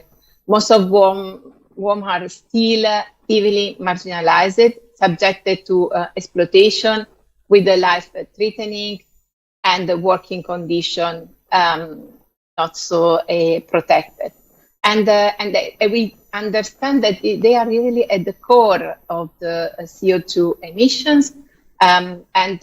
For that, we need a feminist perspective. We offer feminist perspective on mitigation for circular economy and waste, that shifts away from a growth-centric model to a care-centered economy that reduces demands at the sources. I mean, okay, we have we see that most of the waste pickers are women. This is another part of the care sectors, but they are frontline. They are exposed to the health issues. So one way is really to ask to have a shifting from a growth-centric model to a care-centric economy. And then development of low-carbon technology towards a fossil fuel-free and circular economy, but should increase access and grants-based financial support to grassroots organization and developing economy working on gas emission mitigation and waste sector. So we ask for a clear recognition of inclusive bottom-up participation for local cooperatives working in both sectors, waste and circular economy, and financial and capacity for scaling up and export the global south best practices to the global north.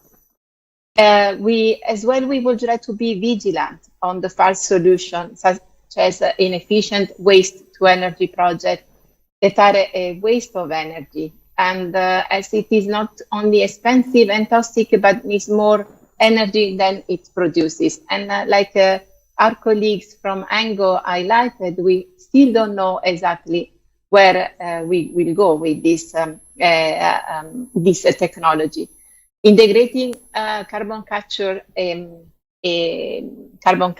technology into circular economy strategy risks diverting scarce climate finance into costly hydrogen projects. And these retrofit that are water hungry, polluting, and leave toxic residual like ammonia. This locks us in new extractive pathways while draining resources away from safer, more affordable, renewable energy solutions than communities urgently need. The UNFCCC and Paris Agreement must move to fossil fuels phase out. Finally, we would like to emphasize that we need an implementation of a new mechanism. We need real support and a system to make that this happen, especially for developing countries. And we need to address the historic failure of the global north to meet existing financial targets. Thank you. Thank you for sharing with us your views. I would like now to invite representatives from the farmers' constituencies, and then to be followed by Colombia, Singapore, and Iran. Please, you have the floor.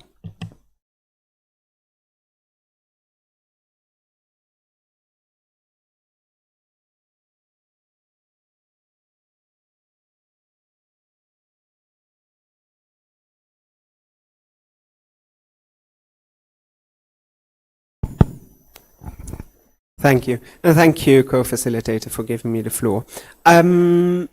Indeed, as already many have said, finance, capacity, and technology are vital in scaling the circular economy. And what we see is that basically the infrastructure, and then in the broadest sense, like all the facilities to enable that, to enable these linkages between sectors, to enable the development and the recycling of these raw materials are missing. And high upfront costs, long payback periods, and underdeveloped markets for bio-based products constrain private investment. So we need blended finance mechanism, and we have already seen in East Africa that it has a strong potential to advance the circular economy and waste sector mitigation. Public climate funds combined with private investment enable infrastructure development source, which is important to prevent losses in agriculture, as in cold storage, composting facilities, and moreover biomass valorization plants and repurposing waste. In addition to physical access to finance, market information remains for the agricultural sector vital too, to help growers and farmers across the globe to produce according to demand, sell their products as much as possible, and capitalize on any byproducts in the circular economy. And in that way, we can bolster the circular economy while also reducing our waste. A lot already has been said about technology, the national circular economy strategies, but it can be helpful to prevent that we keep on reinventing the wheel in certain regions, to establish international exchanges between them. And we already have done that, as I said, between Poland, Ukraine, and Latvia, in which we benchmark with each other what does work, what doesn't. But we also do that in Latin America with Guatemala, El Salvador, and Honduras, in which we share best practices about layered income models and valorization of residual biomass to scale circular solutions. So that's it from my side. Thank you for sharing on behalf of the farmers' constituencies. I would like now to invite colleagues from Colombia, please.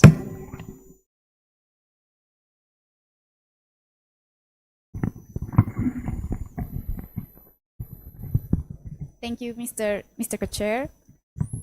Colombia has demonstrated how a diverse set of financing instruments anchored by public and development banks, blended finance and regulatory innovations, as we mentioned in our previous intervention, can de-risk investments, mobilize private capital, and improve social inclusion. However, for Colombia, a middle-income country with limited access to concessional and grant-based resources, international support is especially important to catalyze additional public and private investment.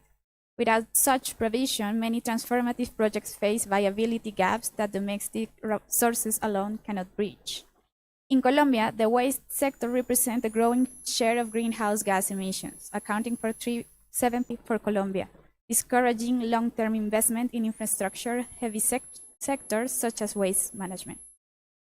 So in terms of finance, advanced technologies such as mechanical biological treatment, anaerobic digestion, or biogas to energy require high upfront investments, which are rarely feasible for municipalities that rely on tariffs with limited cost recovery. Composting and small-scale valorization projects often lack sustainable financing, and access to domestic and international carbon markets is still limited. Although Colombia has introduced green credit lines and explored results-based finance, scaling these instruments require broader private sector engagement and better risk-sharing mechanisms. Second, technological and data gaps constrain implementation. Colombia's national GHG inventory does not yet estimate emission from biological waste treatment due to fragmented information, reflecting broader challenges in monitoring, reporting, and verification. In addition, many municipalities still operate with outdated technologies, and the regulatory framework for connecting biogas and renewable electricity to national grids require updating. Innovation is also needed to process complex waste streams, expand eco-design, and ensure competitive markets for secondary raw materials. Capacity building barriers affect both institutional actors and communities. Many local governments face technical limitation in designing and managing bankable waste-to-energy or circular economy projects. Waste picker organizations, recognized legally as key service providers, still need stronger support to access finance, formal markets, and technical assistance. More broadly, a cultural shift is required to increase waste separation at source, promote circular consumption patterns, and integrate circularity into public procurement, as it's mandated in paragraph 36 of the GST decision. Finally, a persistent challenge is limited technical capacity to structure bankable climate projects. Many municipalities, especially medium and small ones, lack the expertise to prepare proposals that align with eligibility criteria. This results in underutilization of available credit lines and missed opportunities for concessional or result-based finance. Project preparation facilities remain scarce, and transaction costs for small-scale or community-driven initiatives are often unaffordable. Thank you. Thank you, Colombia, for sharing with us. I would like now to invite colleagues from Singapore who participated online. Please, you have the floor. I'd like to speak about the potential for technologies to meet various waste management, circularity, and decarbonization objectives. So for context, in Singapore, our waste management system is designed to meet multiple national objectives, and one key objective is to reduce the volume of waste that is sent to landfill, and that's very critical for us as a small island city-state. So by adopting a circular economy approach, we're able to minimize waste and give resources a new lease of life. And for the remaining waste, we leverage waste-to-energy plants, which reduces waste by up to 90%, and that's critical to save finite space in our only landfill. Our waste sector contributes less than 1% of our emissions, but it remains a hard-to-abate sector. And so for Singapore, we want to leverage innovative circular economy approaches, such as waste-to-energy, and emerging technologies such as bioresource energy and carbon capture utilization and storage. And we think that these are critical to decarbonizing our waste and adjacently our power sector as well. But we recognize that to build capacity and facilitate the development of these technologies, we need international standards for measurement, reporting, and verification, and that will be a critical enabler for technologies such as CCUS. And that's to enable transparency in assessing and ensuring the credible long-term storage of emissions, and particularly for cross-border projects. And we're very keen to collaborate internationally to develop these standards, along with exploring the technological feasibility of deploying these low-carbon solutions in a manner that is environmentally sound. Thank you. Thank you, Singapore, for sharing with us. I would like now to invite colleagues from Iran, and to be followed by Women and Gender Constituency and Norway. Iran, please.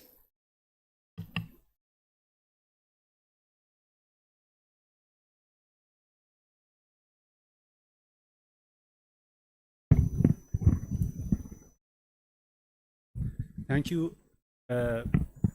Insufficient funding and limited resources pose a significant barrier to developing and implementing a sustainable waste management system in Iran. Iran's waste management funding relies primarily on provincial government and municipal budgets, supported by funds from central government transfers and grants.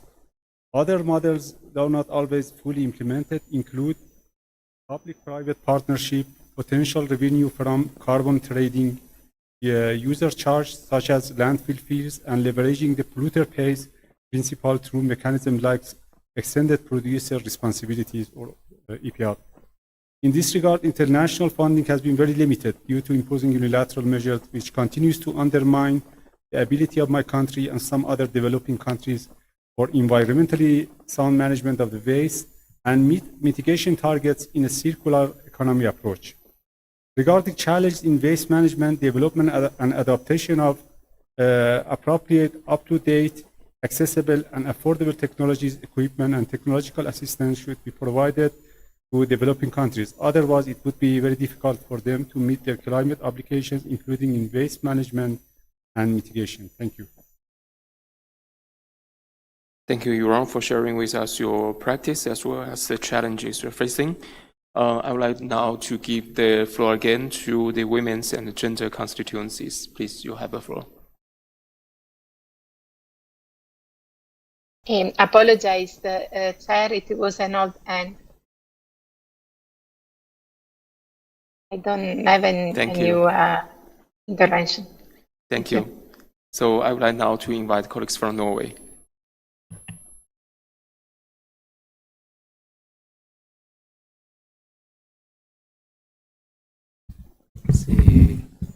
Thank you. Regarding finance in particular, Norway would like to highlight two relevant examples from our submission prior to the dialogue. It repeats a bit previous points, but it's particularly relevant. One is the extended producer responsibility schemes that are implemented for several product groups and are crucial for financing both waste collection and recycling infrastructure. The second is carbon pricing on waste incineration, an instrument within Norway's waste policies that incentivizes both efficient resource utilization and low emissions. Would also note that this does require information as well as capacity for measurement, reporting, and verification. Thank you. I'll just keep it there. Thank you, Norway, for sharing with us. So it comes to the end of this session. If there's no further requests, Japan and the Arrow Group.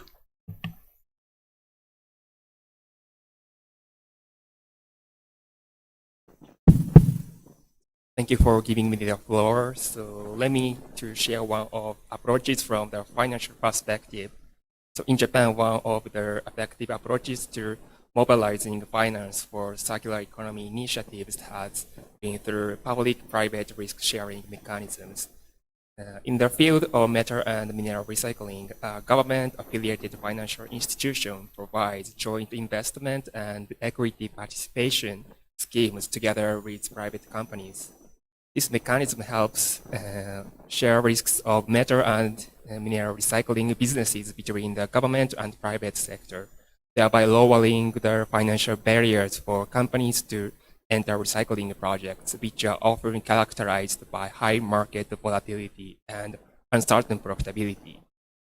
By reducing exposure to these risks, companies are more willing to scale up investment in advanced recycling technologies and resource recovery projects. Such public-private blended finance models not only unlock private capital, but also foster longer-term confidence in markets for recycled materials. In this way, government-backed co-financing has proven to be a practical tool in promoting private sector participation, innovation, and expansion in the circular economy. Thank you. Thank you, Japan, for sharing. And I will now to invite our group, please.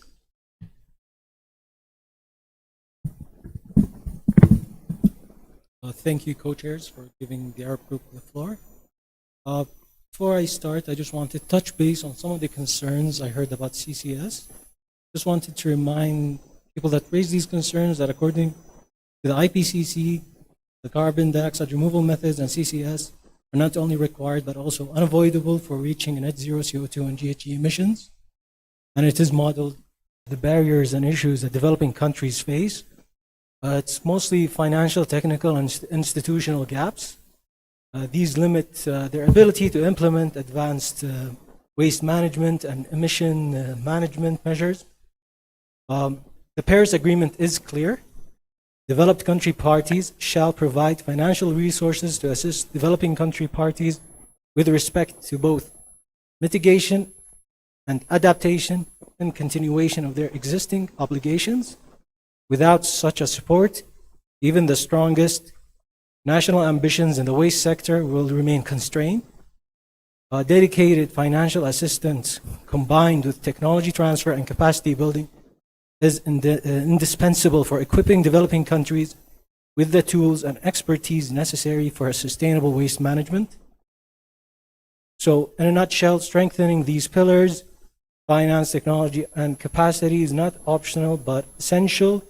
Only through ensuring these means of implementations, developing countries can unlock their full mitigation potential in the waste sector and contribute effectively to global climate goals in a manner consistent with their national circumstances and the provisions of the UNFCCC and its Paris Agreement. We would also like to echo the points mentioned by the representative of China, speaking on behalf of the LMDC, and the representative from Iran about unilateral measures. Unilateral measures will generate a burden. They would hamper our multilateral approach, which is needed to enlarge international cooperation. Thank you so much.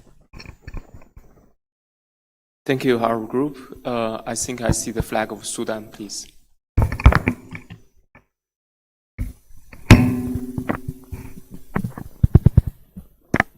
Okay, good afternoon all, and thank you very much, co-chair, to give this opportunity. My name is Nigla Mahjoub Jaburi, Director of Mitigation Division under Climate Change Department in Higher Council of Environment and Natural Resource, focal point in climate change in Sudan. And be shortly in this report in this issue. Little progress can be reported regarding waste management in Sudan. It remains among the most persisting environmental problem facing the country, given the increasing quantity of municipal solid waste and its effect on public health and the economy. In 2017, 11 million tons of municipal solid waste, and it is affected on public health and the economy, was generated with only 30% disposal of unmanaged waste. Most of the rest, 44%, direct to unmanaged waste disposal sites, and considerable amount, 15%, is openly burned, which causes local air pollution and public health impact. Under the NDCs, 5,006,000 tons of solid waste avoided. Under integrated management, 6,200,000 tons of solid waste avoided. These three topics may be 12,100,000 tons CO2 emission reduction in 2030. Management practices throughout Sudan are uniform and poor. Management is limited to organize collection from the more affluent urban area and dumping in open land, field, or open ground in the majority of cases. Periodically, burn litter, plastic bags, in particularly in problem across the country. Maybe UNIP field team visited a number of municipal dump sites in different cities were found that have organized system of dumping waste into moderately suitable location. In all other cases, dumping took place on the outside of the urban cities. Moreover, there was no waste separation of source and slaughterhouse. Sudan open air burning, it is the most common methods of waste disposal in IDP settlement. This is very important and very big challenge in my country. Thank you. Thank you, Sudan, for sharing with us the challenges you are facing as well as the practice you are taking. I would like now to give the floor to European Union and then Brazil.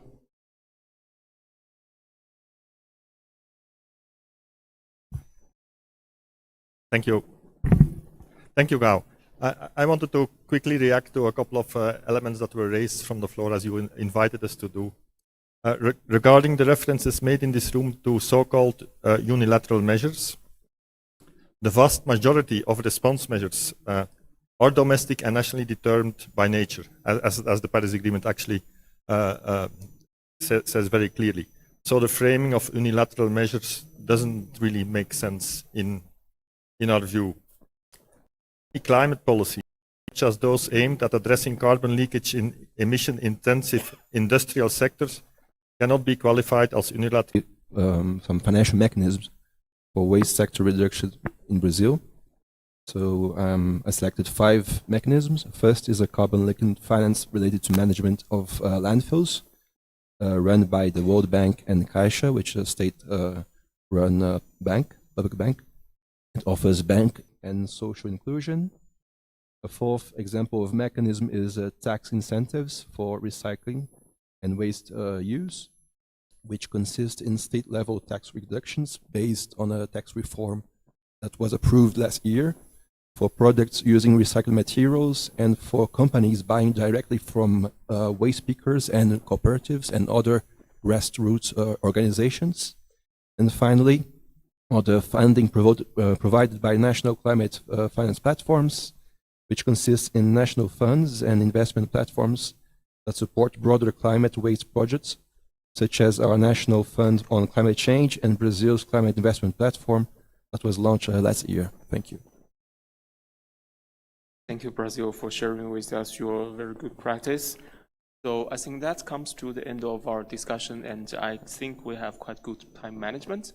So I thank you all for your... Just a moment.